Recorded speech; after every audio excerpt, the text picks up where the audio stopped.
get cracking. Welcome back, everybody, here to your coverage of the Dota 2 Champions League. I'm TobiWan. And I'm the Capitalist. And we have returned for game number 2, where Power Rangers are 1 game ahead, man. Yeah, I'm not surprised, honestly. I'm not surprised. Power Rangers have been just looking so good lately, but what did surprise me was that sniper pickup. I honestly did not think that the West was going to adapt to the sniper so quickly, but Power Rangers, I think that was just a really well-thought-out draft that they put together. Yeah, I liked it. I liked it a lot. How much will I like this one? Yeah. Well, I already like it a lot. It's 5 seconds. the Ember, the Veno, so we have huge amount of lane control, a hell of a lot of team fight control, and very little Na'Vi can do about it. But Na'Vi do have one change. They have Phonic now in there. He's tagged up as Hip Newell, but that is in fact Phonic. I think that's actually Hillbilly Newell. I saw two I B's. think that's the way you would pronounce that name, Hillbilly. Hillbilly Newell. I don't. Actually, that's what I automatically think of when I see Hillby Newell. Hillbilly Newell. His name is Phonic. Yeah. And that is him in the last slot. He didn't change his name over. But, yeah, so full roster of Na'Vi is now in the pool, and they're going to need it, man. Up against Power Rangers with the way they were playing in game number 1, they're going to need it. And you can see Puppy wondering, like, how do I deal with this Ember Spirit? How do I deal with this Venomancer? So I need to be able to get in close, but Venomancer's going to make that difficult. Ember Spirit's also going to run away, so I need something that can chase him more than just a Nature's Prophet TP. It's almost like I'd almost consider going a Storm Spirit in this game, but then you're going to ban out all the counters against him in your next 2 bans. Natural, Orchid, and Scythe of Ice heroes are oftentimes very, very important against an Ember Spirit. In fact, you sometimes see teams draft Skywrath Mage up against Ember Spirit because that's how important Silence is up against him. But, you know, I would say I'm surprised that Na'Vi didn't first pick the Ember Spirit, but then again, we know the success of Ember Spirit for them in the past, which has not been very good. At least I can recall at least one MLG TKO game where they tried to run Ember Spirit the very first time. That was Avos's first time as Ember Spirit, and it did not go well for him at all. No. Well, in this game, I suppose we do have at least one bit of control during the team fight now, and it means he's going to rush up that Enigma Blink Dagger. If he rushes the Blink, he's got another problem. Ember Spirit's going to be able to stun him so easily, and from out of range of the black hole. So this almost feels like a greedy kind of lineup. It's a very it's a very different kind of greed too. Like there's the greed with the channel, the Enchantress, where then you'll have like your jungle options, and you'll be able to go from there. But with this kind of lineup, it's an Enigma in the jungle, which basically means you need time to farm. You want to play passive. But if Power Rangers see this coming, they could grab, I don't know if they just want to go an extra aggressive hero like a Rubik, considering you have a channeling black hole anyway, and just go down south lane with an Ember Spirit, fight up against that lane and say, well, you guys want to play passive and greedy, we'll punish you for this. Yeah, you know, this is another thing about this Na'Vi draft so far is that they've got summons, right? They've got the double summons. Both of these heroes are very, very good at pushing. I am not entirely sure about how strong a minion push is going to be up against a Ember Spirit, who just like sleight of fist and clears through all those squishy Eidolons that are very, very susceptible, have a lot of gold and are like susceptible to physical damage. It's going to be a guaranteed Vlad's running for Quiller on one of these heroes if they want them to survive. Yeah, once Ember Spirit has any real damage, especially if they go for like a Battle Fury build, which is something that we may see here because we now have a Puck pickup. So unless that Puck is off lane, Ember Spirit is going to be our carry. Yeah, but you see how obvious that Puck pick is. Like, they take Puck. It's like, well, we know you want Storm, so we don't care. With a Puck, we know we can control you. Ember Spirit will then follow in behind you, and Venomancer will always be able to control you too. So, I'm not saying through stuns or through things like that. It's like you don't want to make him burn out his mana, and from there you move forward. So yeah, again, Power Rangers, their lineup is brilliant with their first 2 pickups. The question is still going to be what is Na'Vi's secondary support and cause? Do we just go, okay, Earthshaker will be their selection. Another hero that requires a large amount of farm to really be massively effective. Like the Blink Dagger is the core thing you search for. I was actually waiting for something more along the lines of like an SK to come up from Na'Vi. Because then at least you got the option of throwing him in the jungle if Enigma wants to come out, or so on and so forth. So I thought maybe they would look down that. And then you got, like, it's still, obviously the stun's a little bit more nerf, but you got something more in the team fight. You got a combination with the Enigma, but I'll be using the Earthshaker instead. Yeah, and I'm not really feeling this so far for Na'Vi because, like you said, this is a very, very greedy support. And you already have Enigma, who's presumably going to be jungling. I mean, you look at Na'Vi's first 2 picks, you go Furion offlane, Enigma jungle, and you normally make up for an Enigma by picking up something that is a very, very strong laning presence heroes, your Crystal Mains, Venomancer, those kind of heroes that basically have such overwhelming control in the lane that they make up for the fact that they're the only support there. Here, Na'Vi, they pick up an Earthshaker, you may be left with 3 different solos here.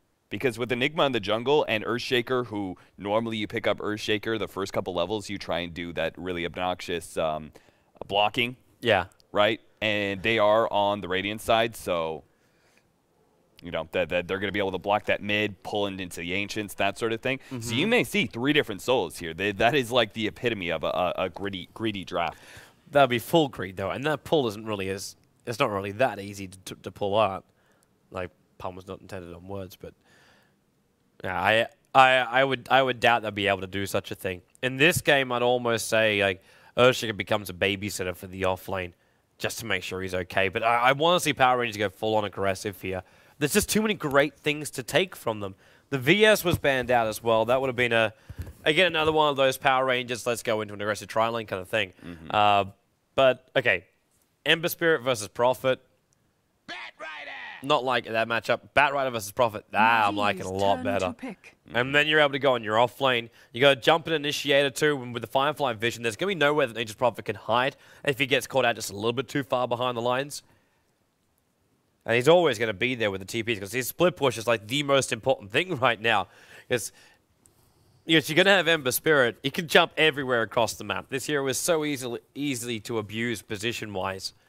And if Power Rangers get one more hero that synergizes nicely with the Ember Spirit, it's just a support hero we're missing right now.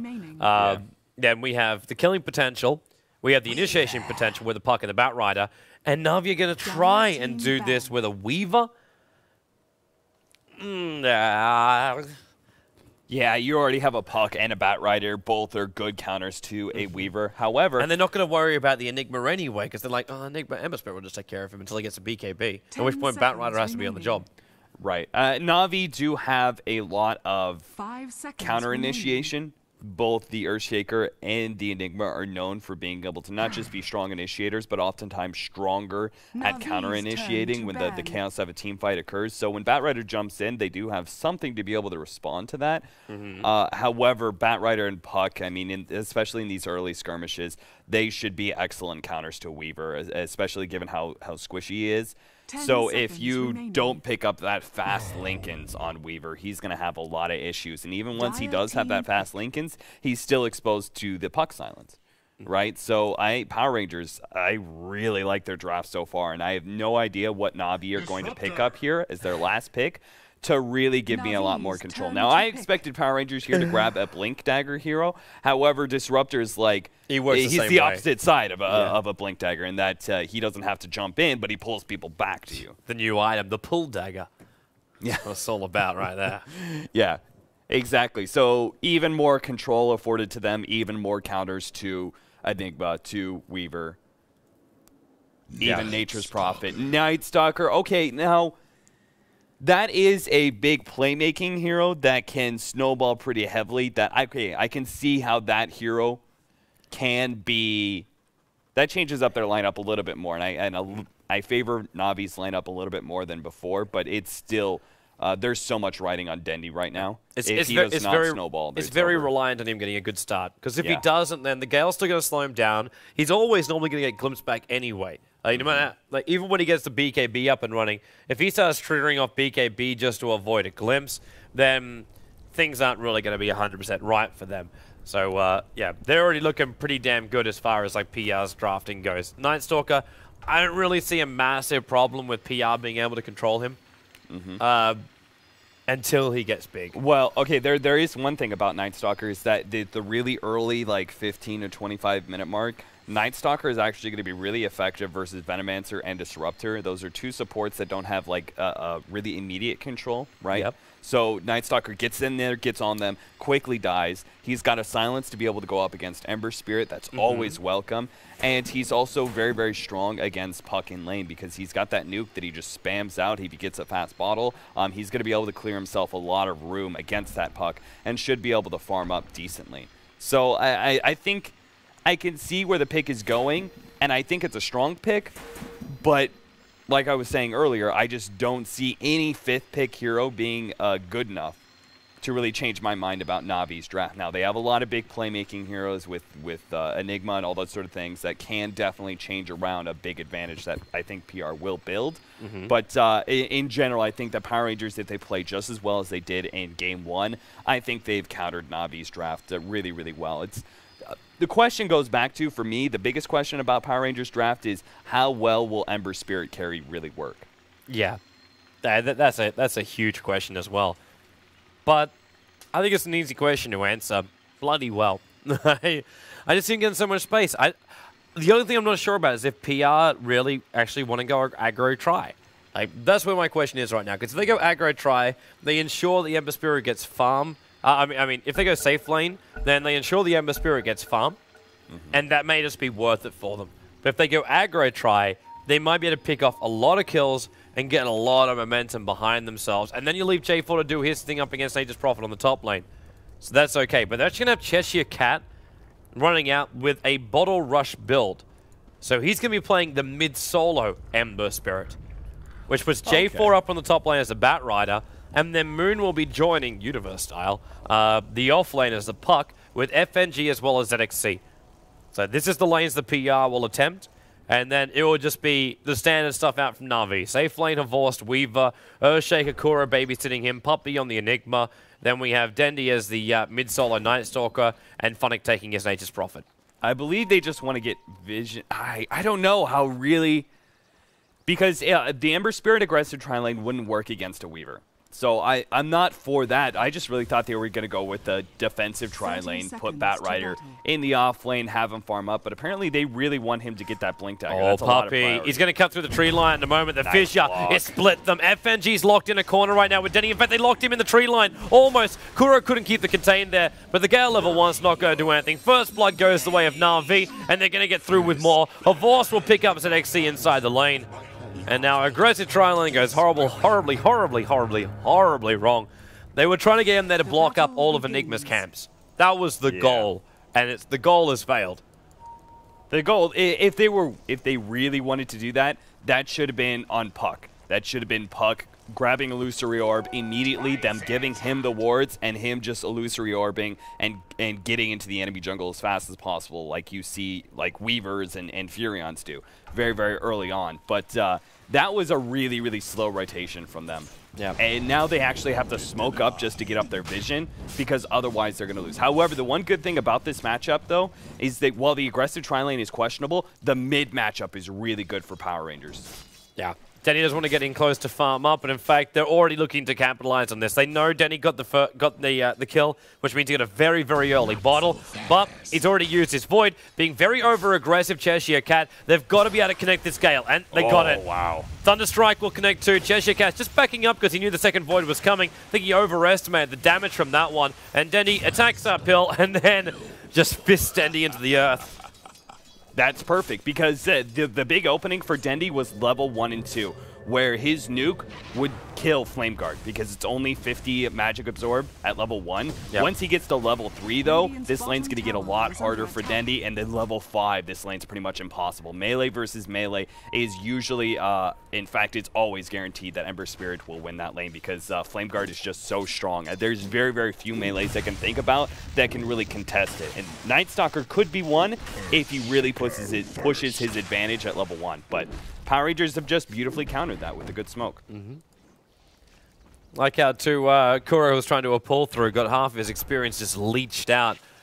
But at the same time, Maria's not getting anything on this bottom lane.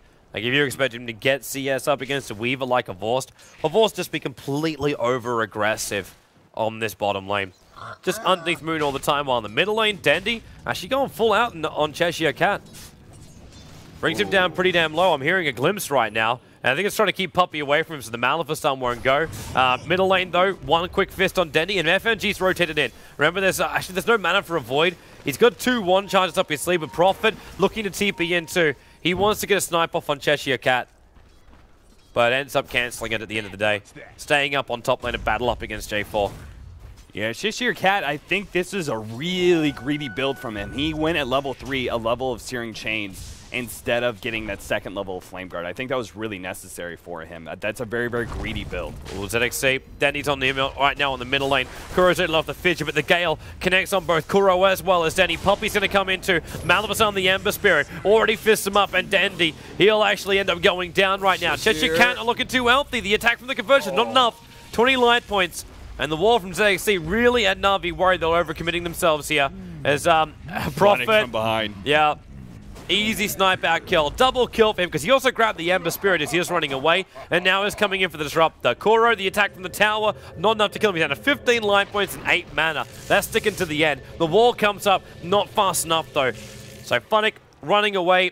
Ember Spirit's right behind him though, so we won't be able to just sprout up and keep Cheshire Cat away. But puts up already the shield.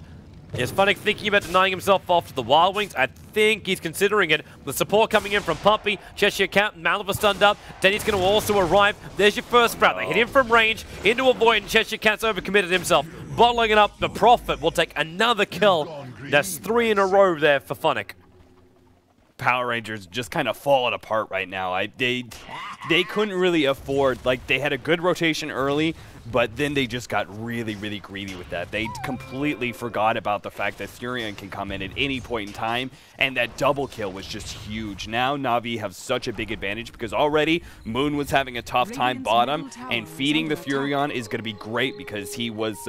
he didn't exactly want to sit in lane against Batrider the whole entire time. So now it's going to be up to J4 to try and pick up that fast Blink Dagger and kind of change the momentum of this fight. But honestly, this is a great start, exactly what Na'Vi needed.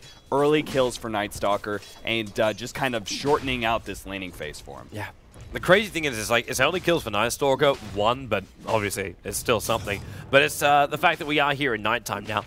So the nighttime transition comes in with Dendy already up at level 5, which obviously he got a very good start considering he already got himself a kill at the start and going into the bottle and all that kind of jazz. But it's a transition, they just want to keep going. Prophet, TP's in, and they found the Disruptor. The wall will go up. ES is waiting on the Fissure. The glimpse, well, Funnick had been there long enough that he wasn't taken back, and now they just move over to FNG. Dendy, Void, he needs vision around the corner, gets the vision, Void out quick. Funnick will actually take the double kill from this one. Cheshire Cat still trying to bound up. Batrider comes in, but Maleficent's going to keep him away. He's got a lasso possibility, but with phase boots on Funnick, he's almost able to outrun J4. Unfortunately for him, there is, of course, that wonderful thing. Is it denial? No. Ember Spirit ensures that one. There's a wonderful thing called Sticky Napalm. But they take so long just running off the Prophet. It's great because it's 620 gold going the way of Ember Spirit because of that kill. But they take some decent damage to the tier 1 tower, and Mavor still farming on bottom lane. Yeah, it was really, really important for Ember Spirit to stay the same level as Night Stalker, because you look at this matchup, when he has level 3, he gets 200 Magic Absorb from his Flame Guard, which means he can tank a nuke and still have his Flame Guard up. And then at level 5, he gets even more. Staying ahead of Dendy's nukes was really important, but now that Dendy has a level advantage on him, he just one Flame Guard, he clears through that with his level 3 Void. 255 damage is just kind of wrecking Cheshire Cat, but because of that kill on Furion, it just got him back into his lane. He's going to try and keep it, man. Look at him run for that bottom lane. It moves faster than Ember Spirit, but he'll have to avoid him if he wants to reach that regen rune in time, which he will not. And Dendy doesn't really have much more than this. In fact, he's going to have to void, but his movement speed won't save him. That one last attack gets rid of Dendy, and, well, that was a very hopeful run for the rune. Yeah, I'm not sure he had vision, too, because the Observer Ward was here. He saw everything, clearly. I don't know, but Cheshire Cat wants to really get more aggressive on this. Top lane. Yeah. And that's who he's going for. He's going to try and drag on Funnick. So there's your first stun with the chains. And now he's still got, it's in 3 seconds time he's got Fist. Dragging him back. Denny will join the top lane. J4 tanking up the tower the entire time. He's getting up the hill, but he'll still go down. Denny will take the solo XP from that. Void's available again. Still 3 bottle charges also available for Denny. It just beats into Cheshire Cat. The night comes While Enigma has in fact killed off the puck. Is that it? Yeah, it was a black hole commitment on the bottom lane. Dire's bottom tower is under So attack. black hole time lapse was used. There's not enough mana for another fissure on bottom lane, but they're actually TPing in the Prophet. Puck ball back to try and fight this bottom lane. FNG's already out of mana now. That Gale was his last thing he gave to this bottom lane. And a Vorst wants to kill. Sprout on Moon. They need the fissure. It will connect. Moon able to phase shift. Malifus stun as well. Moon's dead. Puck lit off the Dream Core before death. They both will take the stun because they both want to move away. Remember, the TP delay is still there from the previous TP, but Ember Spirit jumps down. Funnick into the corner. He's got no other real choice but to TP himself out. There's Chain. Holds him there. Havorst can have some time though to dish out some damage. No time limits available, so he won't overextend himself. Meanwhile, up on top lane, Dendy pushing a tier 1 tower. Yeah, I really like Dendy's really early phase boots here. Was a very, very smart idea by him. He knows he needs that physical damage very, very early on. And this will allow him to be able to put in a lot of pressure on a lot of these supports, even if it's daytime.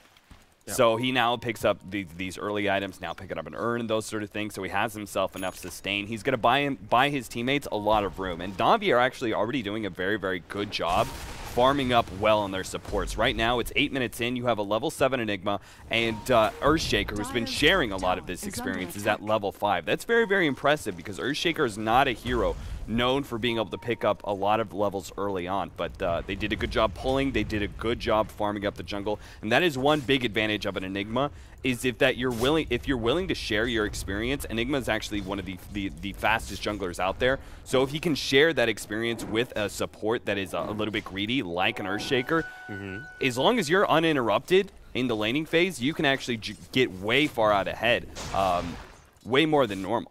Yep. You're talking about levels, man. That Venom answer is really, really low. I mean, just watching him, he's hovering around the mid lane trying to be useful, but he's basically got a 1-1-1 build. This is not useful for anybody. In fact, just because like Gale is used as a dot effect, even if it does no damage, it just adds even more possibilities for PR to not get an advantage during a fight. Yeah, so you can actually have denies go down even though you're not doing any damage. Yeah. So he needs a second level in this, and if he doesn't get a second level up in the Gale, he needs the points up in the ward, so then they can hold towers, they can hold positions. Even if it just means you just put a couple of wards up here and you just start pulling. Even with level 1 wards, it could be enough. You gotta find those levels on a Venomancer. You can't have underleveled supports in this game. Night Stalker will just eat them completely every single time, and not to mention him, Nature's Prophet. We kind of forget a little bit about Funnick. I say forget, he's been in almost every single fight. But he's about to crack level 8, and he basically has almost enough for a hand of minus. And with this camp right now, he will have enough for a hand of minus. This is a little bit later than I was probably expecting, but for someone with 3 deaths to his name, he's basically got 6 kills to balance it out. But still, 10 minutes in will be his hand of minus, or roughly that. Yeah, and with an early mech up, their summons push is actually going to be really, really dangerous.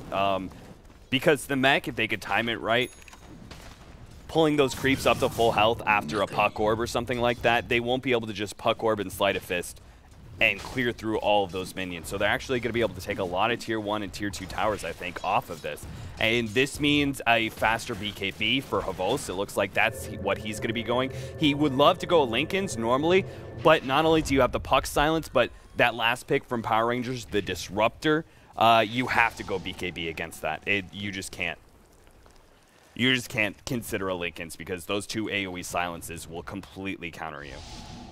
A missed call came out, and Havorst is basically backed up the entire way. They saw him for a moment, Power Rangers. 4 men smoked up, trying to come for a gank. Now, Moon is still quite visible up on the top lane, but Na'Vi realized the problem. Then Havorst, well, maybe doesn't realize it enough. Dragged back, locked inside the silence, and Ember Spirit will take the kill on him. But that's a 4-man smoke. They pick up Havorst. That's a good thing for them. But he also spent his money before he died. So he has the Ogre Club right now over on the Courier plus a new TP scroll. Yep, so not a whole lot of gold lost for him, but I still think that the majority is going to be Na'Vi pushing in during nighttime with Dendy being really, really aggressive. has that big advantage, and then from there they're going to turn that into a lot of tier 1 towers. That's where their gold's going to come out for Havos. So even if they shut him down now, you're going to find just all of a sudden like 2,000 gold within the space of 3 minutes is going to go the way of Havos due to all these towers going down. We already have the first one, and we're right about to kick into nighttime. Yeah. Good time for rotations for Na'Vi. And PR, you're right, they need to do so much more damage. These towers need to drop. But there's a lot of momentum up on top lane still, and someone's going to go up there and deal with it, even if it's just the trees and the conversions. And because of that, Dendy, look at just making a beeline. Got to be careful, because all the PR are 5-manned. They're 5-manned behind their tier 1, almost on their tier 2 tower in the middle lane, apart from Cheshire Cat. He's got a haste rune, so it's understandable his confidence. But they're not showing themselves up on the top. And because of this, like, I think they're worried that Na'Vi was still up here and looking to initiate. Yeah. But they've lost half of the life points out of this top tower because they didn't know. There's no vision around that point. They see now Denny's in middle lane because he walked past the observer ward that's watching the top river. But they wasted a lot of time. Yeah, they still think someone's around here. Like J4 and ZXC are just kind of sitting there because they're so scared of nighttime, because they fed Dendy so many early kills, getting him a lot of early experience. He may not have had a whole lot of gold because he didn't get the last hits on the kills, but he was part of those kills, which gave him that experience advantage. Ward, Fisher, gotta go right now, and he locks them all in position. A Vorst will come up, there's a glimpse. It's dragging him back. The wall into the ulti, but Batrider jumps in deeper. He's dragging a Vorst into this, but they're focusing on 3 different targets at once, and then in comes Funnick. Kuro drops the Echo Slam. It's a double kill right now for Funnick. Kuro will be the sacrificial lamb in this one. Moon able to TP himself away to safety, but J4 playing with his Firefly. Funnick throws the ulti. They need just a little bit of vision. There it is. Hit, bomb, done, triple kill. 9 for 3 on Funnick. Pretty sure they're lucky they waited for him to come back. But Puppy, Manifest done. He's so low on life. And then the ulti, the Spirit not fast enough. 4 euros lost in total for the price of an Earthshaker, who initially looked like he was going to be the one to pop. Yeah, Power Rangers, some misplays in middle, I think, cost them this game, because Na'Vi are pretty much looking to just snowball from here. That is whole entire snowball lineup. If you make those early mistakes, you're going to lose so much gold, because they are already that far ahead, 10,000 gold ahead, and we are just now having the tier 1 tower drop in middle. We're going to have the top tier 2 dropping, and that they won't stop there. Oh, Prophet. He's able to TP again, though. No, he's not. With the puck right on top of him, there was no way out of that. 424 gold for ending the spree. FNG not looking too healthy after all this. But up on top lane, yeah, J4 Malava stunned up, and Avorsh just Shikuchi through him. Actually, no, he won't. He used Shikuchi for the movement speed to then attack him. But there's a lot more support coming up. Denny with the DD rune. Silence, Void, Fissure. He can hit over the top of that rock wall, and the Venomancer did go down too. So Weaver getting 1. Moon, 1 extra Void, double kill for Dendy. Power Rangers really are just getting nailed, and they at least get 1 collateral kill. Cheshire Cat able to grab the Enigma up on the top lane. Yeah, I really thought I was looking at this with the Ember Spirit as a 1. I was expecting him to be able to pick up an early Battle Fury, and then from there, the Sleight of Fist spam would be able to stop a lot of these pushes. However, running him middle and making some big mistakes there cost them the only advantage that they were supposed to, which was Ember Spirit was supposed to be a good hero to kind of control Dendy early on with his Flame Guard spam, with just being able to kind of push Dendy out of lane, make sure he doesn't get an early upgraded boots, earn those kind of items that allow you to snowball. It didn't help too that Denny had the bottle from the first wave. Yeah, because of those first 2 kills on my lane. It just wasn't the fact that PR's aggressive tri lane went down, because it was meant to be a control lane. It was meant to keep a Vorst off his farm as well. Both these lanes, like mid and bottom, were all about the control, but they ended up feeding kills and making both Funnick as well as Dendy stronger, because they're the 2 heroes that got the kills. So the top lane became almost Funnick straight from the get-go, and same with Dendy. All you have to do is just play it even slightly well, or have PR make a mistake, and the advantage was going to be theirs. The Firefly's at least slowing them down here on the bottom lane, but that Firefly is almost expended. And Dendy, I think he's finally going to find his seat. Nope, around the corner, I can't see him in the fog of war. But someone is rather deep. And that's Cheshire Cat. Silence, Voided, slowed. Disruptor will throw the ulti out, but so will the Midnight Pulse, layer on layer. A quick jump away. There's your own charge coming out, in fact, from ZXC, trying to keep Cheshire Cat alive. Denny, Void, one more attack. There he goes. Mega kill streak for him. And now glimpsing back, there is the fissure there, so Denny will have to run, but luckily for him, it is still nighttime. And Avors is smack bang on the front line. Same with Funnick. TPing it a little bit deeper, maybe a little bit too deep. The Lasso's on top of him, but Avors just keeps running through. Triple kill for him. And, well, there will be a double kill for J4. It's the Firefly that burns him down. And J4, well, buybacks into the black hole from Puppey. One hole to rule them all for you. Puppey wants to TP out. He's got no mana left right now, so he'll get our way to safety. Let Dendy run away, let Avors run away. Dendy actually might be in a little bit of trouble right now. There's no Dream Coil, but Avors comes back in the fight. FNG, it really looked like they were just trying to retreat out them, but Na'Vi realized that the 2 heroes they've got, they can still chase it down, but nighttime is over. Moon's been earned up, and Denny's going to run. He doesn't have ulti available. The BKB is still on cooldown. The Glimpse is actually going to drag him back up into the wall, so Denny will go down. 817 gold. Going the way of the Ember Spirit for that kill. Yeah, GG. Yeah, this is completely over. They just wanted to be able to pick off Dendy once, but yeah, the power of a Night Stalker. That fifth pick, I wasn't really sure about it, but it did exactly what it needed to do. It snowballed really, really heavily. Power Rangers with their laning choices, not prioritizing Puck's farm a little bit more, allowing him to be middle, where he still would have had to go up a Night Stalker, and that's not great, but early levels, a faster Blink Dagger could have made the difference. Ember Spirit with more, I mean, he has no damage items. You look at him, he's got phase boots. He doesn't even have the drums he was building into. Yeah, he's so far behind. If he had maybe a Battle Fury, you could turtle this out, right? Yeah. The Venom is level 5, man. He's level 5 with a stick. That's actually what we call the Leap Branch build. Yeah. Except he has boots with it, so it's not the full Leap Branch. Night Stalker just kind of, I mean, once he won his lane, it was kind of over from there, because the supports can't control him, especially once he has a BKB. He just destroys everything. So yeah. So that's going to end at least game number 2. Remember, we've got even more awesome games coming up tonight. We already had the Cena Cup, which started at 11 o'clock this morning. If you're in CET time, that is, of course. That's going to return tomorrow, so make sure you keep your eyes over on the JD Red stream, which is actually rebroadcasting those games out right now. As far as this Daily Motion live stream, we have the third game now of Na'Vi versus PR coming up in a moment, and then we go into Roskiss versus Fnatic. That'll be coming up next, and then following up, we jump over to a different live stream. We're over 3 different live streams today, as is normal here for Join Dota. We go for Cloud9 versus EG. So they've got 2 one-game matches to play up against each other. Then Liquid plays up against Revenge, and that'll wrap up your day. Of course, you're missing any of these VODs, you can find them over for the D2CL over on our channel, which you're watching right now, which is just dailymotion.com/Join Dota. We upload all the VODs there instantly after the end, or close to it, after the end of our day of broadcasting, and then 2 days later they appear over on our YouTube channel. But all the other ones appear straight away. It's just so Dailymotion gets to have the sweet time in the first 48 hours. But for now, we'll have a short break, and we'll be back here with Na'Vi versus Power Rangers in our final deciding matchup.